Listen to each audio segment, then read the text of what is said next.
we are from Nepal to observe the schools with the Spanish. Yes, you are English here, and you are going to teach them Spanish too, yeah? In this school. Yeah, so at this school they learn both English and Spanish. Spanish, yeah. Right, boys and girls? And they start the day here with me. We do English. Yeah, me English. We do English until about 11 o'clock, and then we switch over next door where they learn Spanish for the rest of the day. Oh, and in Nepal also we teach English as a second language. Oh, okay. Here, what they are learning? English as a second language or Spanish as a second language? Here they're learning Spanish as a second language, but right now they have it split pretty much down the middle, so they're trying to teach them both. They're not just teaching them Spanish, they're teaching them in Spanish. So they are learning in Spanish. They're not only learning the language, as if you go, like when I was in high school, there was Spanish classes offered, but you didn't have to take them. Here they are learning in the language. So they're not learning they're learning basic vocabulary, but they're also learning in that language. They're being taught math. In the later grades, they're taught science, social studies. They're being taught these languages in both languages. Oh, that's great. Which class students are these? This is a kindergarten class. So this is Miss Gazawi's kindergarten class. Can you guys say hi? Hi, hello. How are you? Fine. In which class are you studying? We're in English class, right?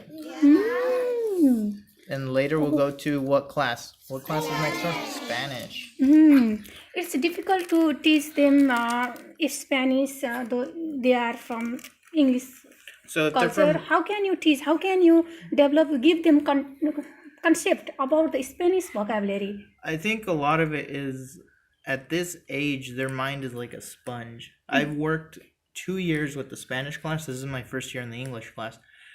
But through things like songs and games, they're children. They absorb things a lot faster. So that's one of the easiest ways to get them to learn, is to do songs with them, play games with them. And they also have their peers. So they have students that come from Spanish-speaking homes, and that helps them a lot. Oh. So there's... At home they speak Spanish too? We have a few students that speak only Spanish at home. Oh, they are learning English here Yeah. too. And some students are from English background, and they are learning Spanish too, yeah? Exactly. Both mixed level students, yeah? Exactly. Yeah. Then it's for me in Nepal. I am also the teacher of Nepal. In Nepal, we are familiar with Nepali language. We have to teach them English language. Then how can I develop this kindergarten students vocabulary and all those things? Would you please suggest to me some ideas how to implement? I think one of the things, boys and girls, thank you. I think one of the easiest ways to work with the students that are trying to learn English is, again, we like to do a lot of songs in the morning. Right when we start the day, we start off with songs, practicing sight words, so very small words with pictures especially. That way the students start building those connections. They see the picture and they know the word, as well as the alphabet. One of the most important things to get across first is, in either language, the alphabet and the sounds, because once the students know the sounds and the alphabet, they're able to really bring it all together. That's the key part in teaching them.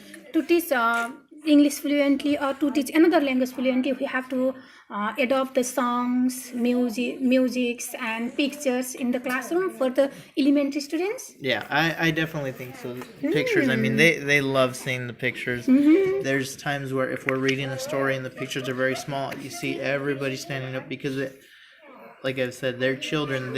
They love interacting with that. They love being engaged. Yeah, and a lot of them are very visual. They love songs. Yeah. And how can they recognize the picture? You see the word, or they directly recognize the picture? Yeah, and well, like you see behind you, we have all these flashcards. We try and use a lot of materials that have the pictures there that are constantly reminding them of what they're learning. With the help of flashcard, you give them concept about the word, yeah? Yes. Yeah, thank you very much. Thank you. You're welcome. Thank you.